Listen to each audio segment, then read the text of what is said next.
Sastra channel நேயர்களுக்கு நமஸ்காரம். அனுதினம் ஆனந்தம் நிகழ்ச்சியில் உங்கள் அனைவரையும் சந்திப்பதில் மிக்க மகிழ்ச்சி.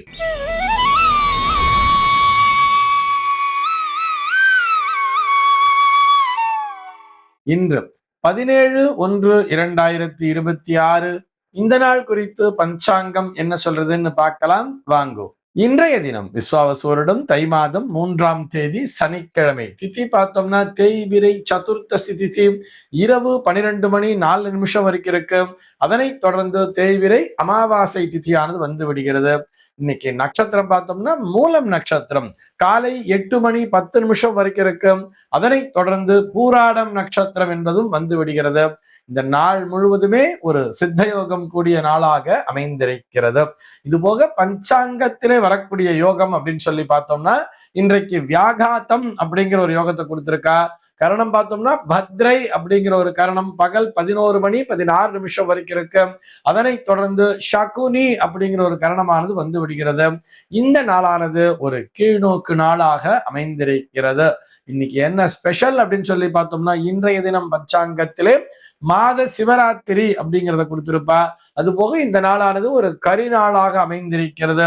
உழவர் திருநாள் அப்படின்னு சொல்லுவா. காணும் பொங்கல் திருநாளாகவும் அமைந்திருக்கிறது. சென்னையை பொறுத்தவரை இன்றைய தினத்தினுடைய சூரிய உதயம் என்பது காலை 6 மணி 39 நிமிடத்திற்கும் சூரிய அஸ்தமனம் என்பது மாலை 5 மணி 58 நிமிடத்திற்கும் சந்திர அஸ்தமனம் என்பது மாலை 4 மணி 50 நிமிடத்திற்கும் சந்திர உதயம் என்பது நாளைய தினம் அதிகாலை 6 மணி 1 நிமிடத்திற்கும் சம்பவிக்கிறது.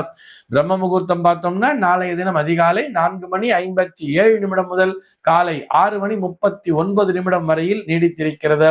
சென்னையை பொறுத்தவரை இன்றைய தினத்தினுடைய ராகு காலம் என்பது காலை 9 மணி 29 நிமிடம் முதல் பகல் 10 மணி 53 நிமிடம் வரையிலும், யமகண்டம் என்பது மதியம் 1 மணி 43 நிமிடம் முதல் 3 மணி 8 நிமிடம் வரையிலும், குளிகை காலம் என்பது காலை 6 மணி 39 நிமிடம் முதல் 8 மணி 4 நிமிடம் வரையிலும் சம்பவிக்கிறது.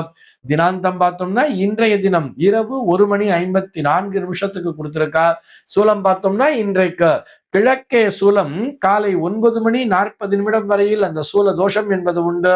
அதற்குரிய பரிகாரமாக தயிர் அருந்திவிட்டு கிழக்கு திசையை நோக்கி பயணிக்கலாம் அப்படிங்கிறதையும் சொல்லி இருக்கா. இன்றைய தினத்தினுடைய ஆன்மீக தகவலாக, இது ஆன்மீக தகவல் சொல்றதை விட ஜோதிட தகவல் அப்படின்னு தான் சொல்லணும். ஒவ்வொரு சனிக்கிழமை நாளுமே நம்ம மெடிக்கல் அஸ்ட்ராலஜி அப்படிங்கிற தலைப்புல பார்த்துட்டு வரோம் இல்லையா.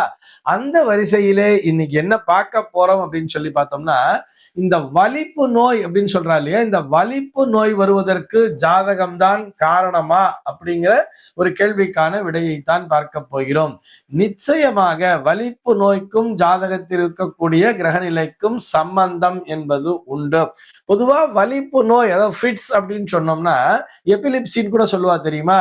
இது எப்போ வரும், இது எதனால வரும் அப்படின்னு சொல்லி பார்த்தோம்னா, மூளையில் இருக்கக்கூடிய அந்த நரம்பு மண்டலம் என்பது பாதிக்கப்படும் பொழுது மூளையிலே தான் அதுக்கான கனெக்ஷன் அப்படிங்கிறது இருக்கும். நம்முடைய நரம்பு மண்டலம் உடம்பு முழுக்க அந்த நரம்புகளில் தான் அந்த ரத்தமானது ஓடிக்கொண்டிருக்கிறது.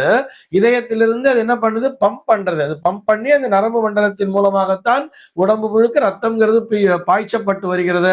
அதன் மூலமா தான் நம்ம கை கால்லாம் அசைக்கிறோம், விரல்களை மடக்கிக்கிறோம், எல்லாம் பண்ணிட்டு இருக்கோம்.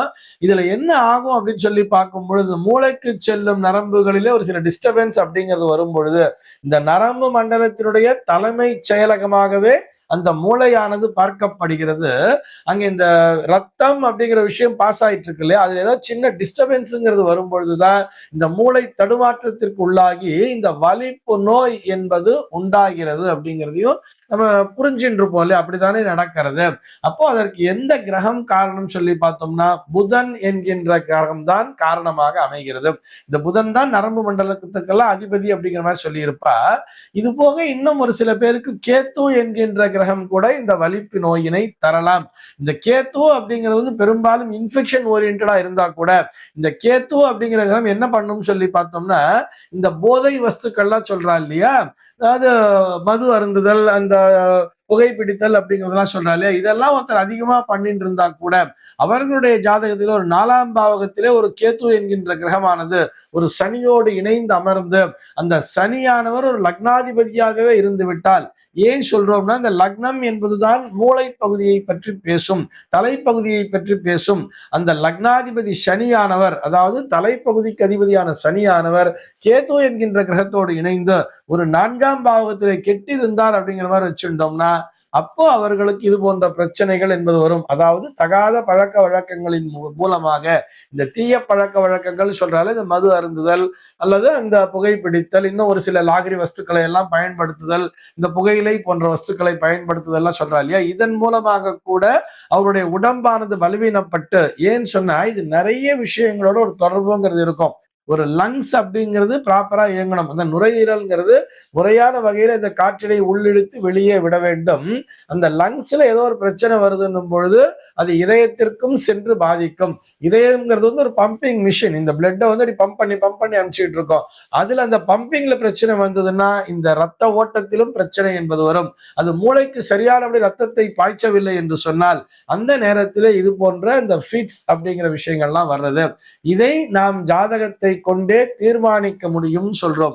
இதே நேரத்தில் அவருடைய எந்த பழக்கமும் தீய பழக்கம் எல்லாம் எதுவுமே கிடையாது, ரொம்ப நல்ல பையன், இருந்தாலும் அவனுக்கு ஃபிட்ஸ் வர்றதுன்னு சொன்னா அவருடைய ஜாதகத்துல பார்த்தோம்னா அந்த லக்னத்திலேயே புதன் என்கின்ற கிரகம் நீச்ச பலத்தினை பெற்றிருக்கலாம், அல்லது அந்த லக்னாதிபதியானவர் புதனோடு இணைந்து அந்த புதன் வந்து வேற ஏதாவது ஒரு அசுப கிரகத்தினால் பாதிக்கப்பட்டிருக்கலாம் அப்படிங்கிறதுக்காக சொல்றோம். ஆக புதன் என்கின்ற கிரகம் ஜாதகத்திலே பலவீனப்பட்டிருந்தால், அதுவும் லக்ன பாவகத்தோடு தொடர்பு பட்டிருந்தால் மட்டும்தான் இது போன்ற பிரச்சனைகள் என்பது வரும். அதுக்கு என்ன சார் தீர்வு அப்படின்னு சொன்னா, இந்த துளசி அப்படின்னு சொல்லுவா தெரியுமா, தினந்தோறும் இந்த 2 துளசியை, சாதாரண வெறும் பச்சை துளசி 2 துளசியை சாப்பிட்டு வரணும். பச்சை பயிருன்னு சொல்றா இல்லையா, அந்த பச்சை பயிர் கூட அதிகமாக சேர்த்து கொள்ள வேண்டும். அதை ஊற வச்சு முளை கட்டி ஸ்ப்ரவுட்ஸா சாப்பிடுவா இல்லையா, அந்த மாதிரி இந்த பச்சை பயிரை ஸ்ப்ரவுட்ஸாவும் சாப்பிடலாம். இந்த துளசி 2 துளசியை சாப்பிட்டு வந்தா கூட போறோம். இது வந்து நம்முடைய நரம்பு மண்டலத்தினை வலுப்படுத்தும் அப்படிங்கிறதுக்காக சொல்றோம். சின்ன குழந்தைகளுக்கு கூட ஃபிட்ஸ் அப்படிங்கிறது வரும் தெரியுமா. அந்த சின்ன குழந்தைகளுக்கு ஃபிட்ஸ் வருதுன்னு சொன்னா அதுக்கு நிறைய காரணங்கள் இருக்கலாம். ஒரு அதிகப்படியான ஜுரம் என்பது வந்திருக்கலாம். அந்த ஜுரத்தின் காரணமாக வருதுன்னு சொன்னா அவங்களுடைய ஜாதகத்துல பார்க்கும் பொழுது அந்த நேரத்தில் ஒரு டெம்பரரியான டைமுக்கு மட்டும்தான் அந்த மாதிரி நடக்கும். ஒரு திசா புக்தி, ஒரு சனி திசையில ஒரு கேத்து புக்தி நடக்கிறது, அல்லது ஒரு ராகு திசையில ஒரு சூரிய புக்தி நடக்கிறது. அப்படி வரும்பொழுது ஒரு ஷார்ட் டேர்முக்காக மட்டும், ஒரு சிறு கால அளவிற்கு மட்டும் அந்த மாதிரி ஃபிட்ஸுங்கிறது வந்துட்டு போயிடும். காலத்துக்கும் தொடர்ந்துட்டு இருக்குமானா நிச்சயமா தொடராது. இது அவருடைய ஜாதக பலமே சொல்லிவிடும். அந்த லக்னாதிபதி என்பவர் பலவீனப்பட்டு அந்த நேரத்தில் அவருக்கு கிரகநிலையும் சரியில்லை அப்படின்னு சொல்லும் பொழுதுதான் அவர்கள் தொடர்ந்து அதற்காக மருந்து மாத்திரைகளை எடுத்துக்கொள்ள வேண்டி இருக்கும்.